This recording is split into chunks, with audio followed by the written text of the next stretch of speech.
Hey guys, welcome back to my channel. My name is Sarah if you are new here, and today's video is actually a canning video. So my mom bought a bunch of blackberries from the fruit truck. I wasn't going to do any this year, but she bought too many for what she was going to make and gave us a whole case of them. So I was able to make some blackberry jam, and I'm going to share that recipe with you here in today's video. I'll try to do a voiceover and explain the process a little bit. I do have other canning videos on my page if you're interested in other recipes specifically or more about the process, and some of those also includes an electric pressure canner. So I will leave those linked down in the description. There's also a playlist on my page that you can go check out as well. I am just using my strawberry vanilla jam recipe because it's basically the same. It's the same recipe I use for all of the jellies or jams. I don't really know if there's a difference, but jam, jelly, the stuff you eat on toast or with a peanut butter sandwich. I'm just not putting the vanilla in, but there will be my recipe card later on. I'll put that up here so that you can take a screenshot of it if you are wanting to make the same recipe. I'm just, again, not putting the vanilla in this. I have already made it. I filmed everything and made the jam already, so I have tasted it and my family has tasted it and they said it is good. So before we get into it, don't forget to like, comment, share, subscribe, do all of the things to help push my videos out. I would greatly appreciate that. Thank you so much for being here, and let's can some blackberry jam. I personally think jam is pretty easy to make. Jelly, whatever, I still don't know the difference, but I think it's personally one of the easiest things to make and to can. And once you've done it once, pretty much you can do it with whatever fruit or additives you want in it, in my opinion.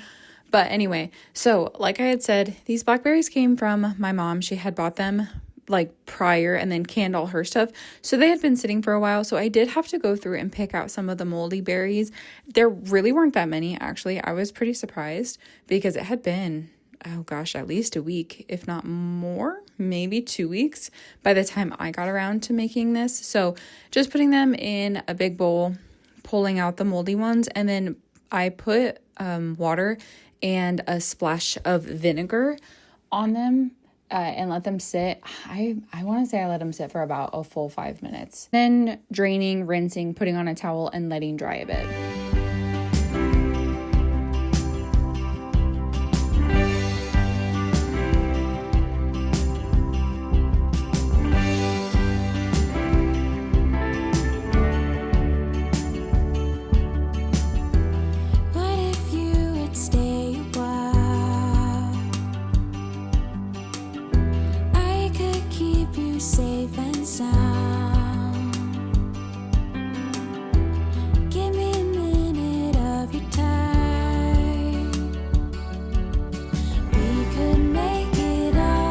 Then I wanted to go ahead and get my water bath canner filled. This is a water bath canning recipe, and start heating that water so that it's nice and hot. Also during this time, I had the jars in the dishwasher on the sanitize cycle. It takes like 17 minutes. It cleans, sanitizes, and gets them nice and hot. And then I will put them into the canner with the hot water to keep them nice and hot and clean and all of that until I'm ready to put the blackberry jelly jam mix into it. So I took the blackberries and I used my food processor to puree them. I did not strain them. I don't care if there are some chunks. If you want something smooth or you want to try to get seeds out or anything like that, I would recommend maybe putting it through a mesh strainer. I didn't care that much because I think chunky jelly, jam, whatever, sometimes can be good as long as it's not like big pieces, you know? So I did not do that. You need 6 cups total.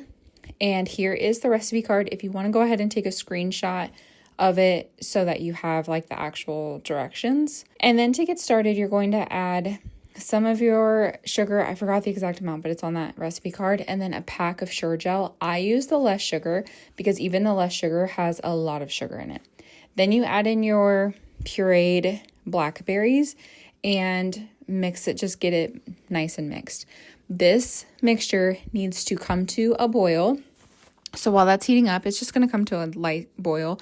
While it's heating up, my jars were done. I put them in the water bath canner. I also put the lids in some hot water to soften the seals. And then once it comes to a boil, you're going to add in the rest of the sugar. Again, this is a lot of sugar, and this is like a cut version of the sugar, like a low sugar version.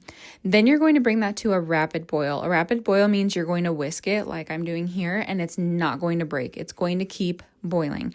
Now, you do want to be careful when you're selecting a pot or a pan to do this in. It needs to be big enough because this is going to expand during this process. While it's doing this, you're going to do this for 1 minute. So once it starts boiling to where I can't stir it down, I start the timer on my phone for 1 minute and then turn the heat off and let it sit for, I don't know, another minute or two. And then it's going to have the foam at the top. You want to scrape all that foam off. And then I let the foam sit on the counter, and then that's usually what we test to make sure it tastes good. We use it if we want a piece of bread really quick. It's not set, but it's good. And then pulling the jars out. I have a variety of sizes of jars. I just process them for whichever jar is the biggest if the processing times are different.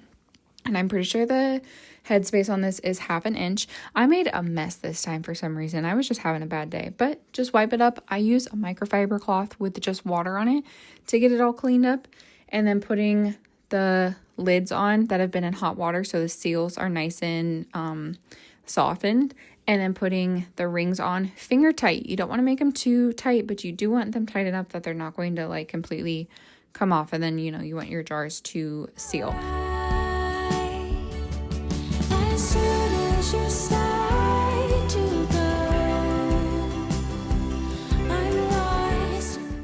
Then they're going to go back into your canner. Once they're in the canner, you want the water to come to a rolling boil. Once it's boiling, that's when you start your process time, not a second After the process time for these, you do let them sit in the canner for a little while before you pull them out and put them on a towel on your counter, and you want them to sit for, I usually have them sit for about 24 hours before I label them and put them away. I always take the rings off, and that's because having the ring on can create a false seal if your seal fails and pops up. A perfect example of this is I had some carrots that I had done last year that I knew they were a problem when I did them, and I would say about half of them, it was the lids. About half of them popped up, and if that ring would have been on there, it's very possible that it would have held the lid on, and I wouldn't have even known that it had gone bad, and then I would have fed it to my family and we would have gotten sick. So I always recommend taking the rings off, and then I label them, and I try not to push in the middle because that can also add extra pressure on that like middle popper button and like create a false seal. So, but I do like to label them so that I know what it is and the month and the year that I made it. But that is how I make my Blackberry Jam. This will go on the shelf and be good for a couple of years. That's everything for today's video too. Thanks so much for watching. Don't forget to like, comment, share, and subscribe before you go. Thanks again for watching, and I will see you again really soon. Bye.